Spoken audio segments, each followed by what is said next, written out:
Sir ఈ question కూడా ఈ ప్రశ్న కూడా చాలా మందికి ఉపయోగపడుతుంది.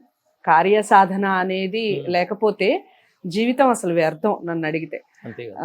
సో కార్యసాధకుడు అసలు ఎలా ఉండాలి, ఎలా ఉండటం వలన వాళ్ళు విజయాన్ని సాధిస్తారు అనే విషయానికి సంబంధించి ఒక పద్యాన్ని అలాగే ఒక ఇతివృత్తాన్ని తప్పకుండా. కార్యం సాధించేప్పుడు కష్టాలు సుఖాలు అన్నీ ఉంటాయి. ఒకసారి మాకు బాగా అనిపిస్తుంది, ఒకసారి ఇబ్బందికరంగా ఉంది కదా అనిపిస్తుంది. ఇబ్బంది వచ్చినా సంతోషంగా ఉన్నా మొత్తానికి దాన్ని సాధించడానికి ప్రయత్నం చేయాలి తప్ప వదలకూడదని నాకు ఈ తుర్తం చెప్తుంది. చూద్దాం. కార్యసాధకుడు ఎలా ఉంటాడో ముందు చెప్పుకొని దానికి సంబంధించిన ఈ తుర్తం చెప్తాను. ఒకచో నేలను పబళించు. పనిచేసేవాడు వేరే చోటుకి వెళ్తాడు ఓ పని మీద, అక్కడ ఏం దొరకదు. ఇంట్లో హాయిగా కర్రలను బిడి మీద పడుకునేవాడు బయటకు వెళ్ళినప్పుడు ఏం ఉంది, నేల మీద హాయిగా ఓ బట్ట వేసుకొని పడుకుంటాడు. ఒకచో నేలను పబళించు, ఒకచో నొప్పారు పూసెజ్జపై. ఆ ఇంట్లో ఉన్నప్పుడు బాగా డబ్బు అది ఉంది కాబట్టి మంచి పూల సెజ్జ మీద పడుకొని ఉంటాడు. ఒకచో శాకముల రగించు, ఒకచో ఉత్కృష్ట శాల్యోదనంబు. ఒక చోట ఏదో కూర కాగా ఉంటే పెడితే తింటారు. ఒకసారి మంచి మటన్ చికెన్ అని అనుకుని హ్యాపీగా తింటాడు. ఏదైనా సరే ఆయనకి ఇష్టమైన భోజనం చేస్తాడు. శాల్యోదనం అంటే తృప్తిగా ఇష్టమైన భోజనం చేయడం. ఒకసారి ఏమో నేల మీద పడుకుంటాడు, ఒకసారి ఏమో హాయిగా పూలమాల మీద పడుకుంటాడు. అంటే కష్టము సుఖం. అలాగే ఒకసారి కాయలో కూరలో ఆకుకూరలో మొన్న తినేస్తాడు. ఏదో ఏది ఉంటే అది కడుపు నింపుకుంటాడు. ఒకసారి ఏమో చక్కగా పంచభక్ష పరమాణాలు తింటాడు. ఒకచో బొంత ధరించు. ఏం లేనప్పుడు ఆ బొంతనే కట్టుకుని జీవిస్తాడు. ఒక్కొక్క తరిన్ యోగ్యాంబర శ్రేణి. తగినటువంటి అంబరస్ వస్త్రాలు, అద్భుతమైన విలువైనటువంటి వస్త్రాన్ని కట్టుకుంటాడు. లెక్కకు రానీయడు కార్యసాధకుడు దుఃఖంబున్ సుఖంబున్ మదిన్. దుఃఖము సుఖము రెండింటిని కూడా మనసుకు రానివాడు, మనసులో పెట్టుకోడు. అయ్యో నాకు కష్టం వచ్చింది నేను నెల మీద పడుకున్నానే అని అనుకోడు. నేను పోలీసు చెందానే నేను గొప్పవాడిని అని భావించాడు. సుఖం ఉన్నా దుఃఖం ఉన్నా తన పనిని నెరవేర్చుకోవాలి. ప్రధానమైంది అదనమాట. అనుకున్న పనిని సాధించాలి, ఇదే ప్రధానమైంది. దీనికి సంబంధించిన ఇతివృత్తం ఒకటి మనం చెప్పుకుందాం. చెప్పండి. శ్రీరామచంద్రుడు రావణాసురుడిని గెలిచిన తర్వాత తన అలా అయోధ్యకు వచ్చేసి పట్టాభిషేకం అంతా జరిగిపోయింది. జరిగిపోయిన తర్వాత హనుమంతుడు వదలకుండా ఆయనకు సేవ చేస్తున్నాడు. ఎవరికి ఏం అవకాశం దొరకట్లే, అన్ని పనులు తానే చేసి పెడుతున్నాడు రాముడికి. రామభక్తుడు కదా, రామబంటుడు. అందుకోసం ఎవరికి ఏం ఛాన్స్ లేకుండా, అవకాశం లేకుండా తనే పరిగెడుతున్నాడు, చేస్తున్నాడు. రాత్రి పగలు లేకుండా ఆయనకి ఏదంటే ఆ సేవ చేస్తున్నాడు.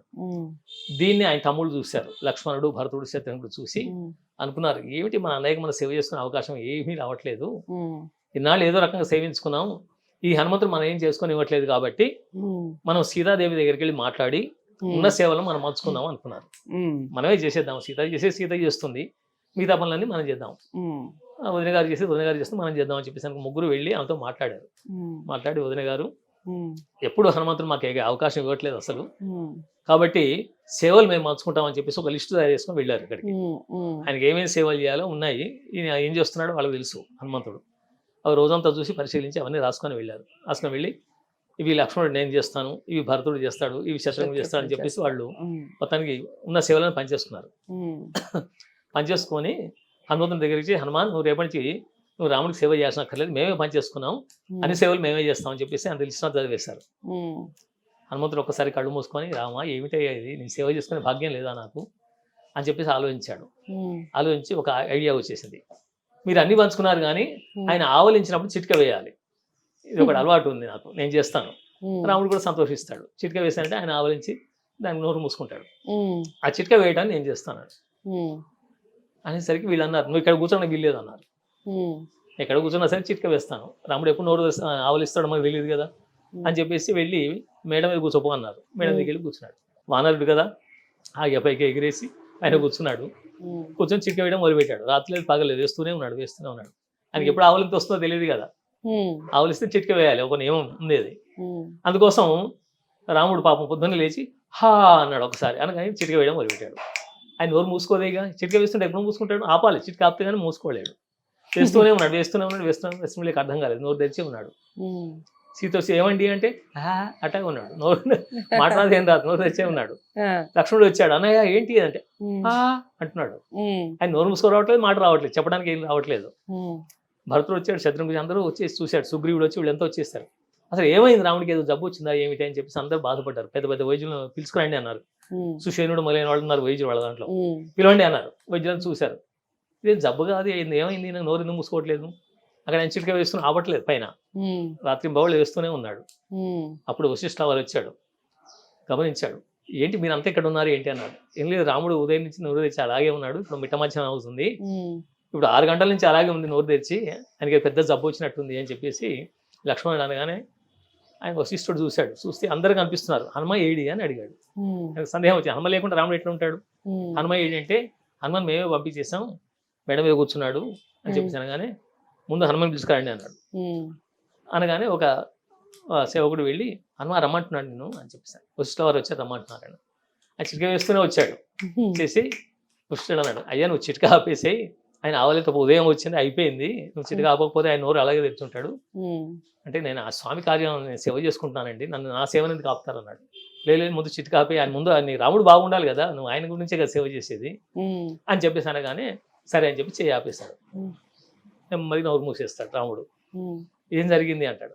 ఏం లేదు, నా భక్తుడు ఆయనకు సేవ లేకుండా చేశారు మీరు, అందుకే నాకు ఇబ్బంది కలిగింది, నా భక్తుడికి సేవ చేయకపోతే తప్పకుండా నాకు ఇబ్బంది కలుగుతుంది, మీరు అనుకున్నారు మీరు సేవ చేయలేదు మీరు అనుకుంటున్నారు, మీరు చేసేది మీరు చేయండి, ఆయన చేసేది ఆయన చేస్తాడు అని అలా ఆపకూడదు. ఆయన కార్యాన్ని సాధించేవాడు, ఏ పనైనా చేస్తాడు. మొదటి నుంచి నాకు పరిచయం అయినప్పటి నుంచి కూడా లంక వీళ్ళు చూసినప్పుడు చూసి వచ్చాడు, సీత దగ్గర ఉంగరం ఇచ్చామంటే ఇచ్చి వచ్చాడు, ఆమె జడుపు ఇచ్చాడు, ఇవన్నీ చూడమని తీసుకొచ్చాడు. ఇన్ని చేసిన వాడు, అంత సేవ చేస్తున్నవాడు ఇప్పుడు సేవ చేయలేడు రాజ్యంలో ఉన్నప్పుడు, కాబట్టి ఆయన సేవను మీరు తొలగించారు కాబట్టి ఆయన ఏదో ఒక సేవ చేస్తున్నాడు, ఆయన సేవా దృక్పథంతో ఉన్నాడు, ఆయన కార్యం అది, ఆయన పని అది. అందుకే సేవా భక్తికి ఈయన ప్రధానం. మనకు నవయోధ భక్తులు ఉన్నాయి కాబట్టి